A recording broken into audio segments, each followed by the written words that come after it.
In Part 1, if Tesla's Wardenclyffe Tower had succeeded, Edison's copper empire would have collapsed. Free wireless atmospheric energy would have spread worldwide, dismantling old monopolies and accelerating the early 20th century into a blur of breakthroughs.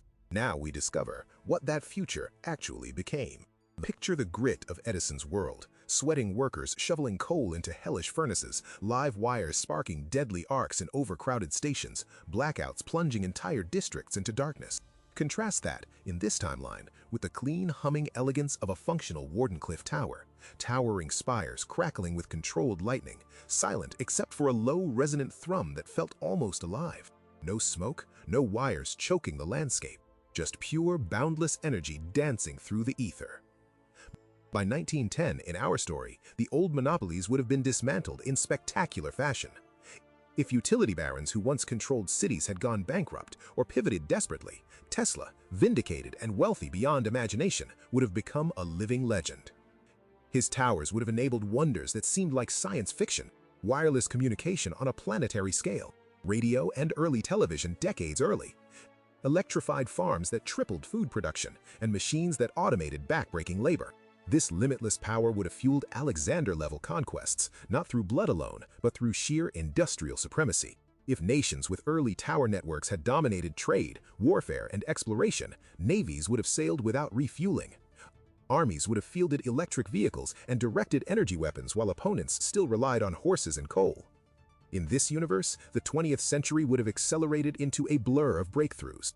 Practical flight by 1915, computing in the 1920s, spaceflight attempts by the 1930s.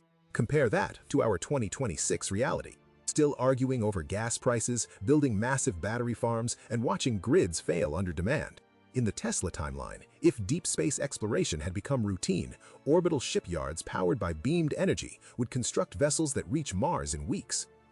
Weather control towers would modulate storms and turn deserts green. Cities would float on anti-gravity platforms or sprawl vertically without energy constraints. Societally, the impacts would run deeper. Innovation would be driven by pure curiosity rather than scarcity. With energy free, inventors and dreamers would focus on art, science, medicine, and exploration instead of quarterly profits. Poverty tied to fuel costs would evaporate. Wars over resources would become rare.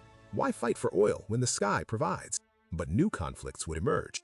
Control of tower frequencies, orbital relay stations, and the intellectual property of atmospheric harvesting. Humanity would advance faster, but hubris would grow with the power. Today, in that timeline, your home would draw unlimited electricity from a small rooftop receiver. Vehicles would recharge wirelessly while driving. Phones and implants would never die.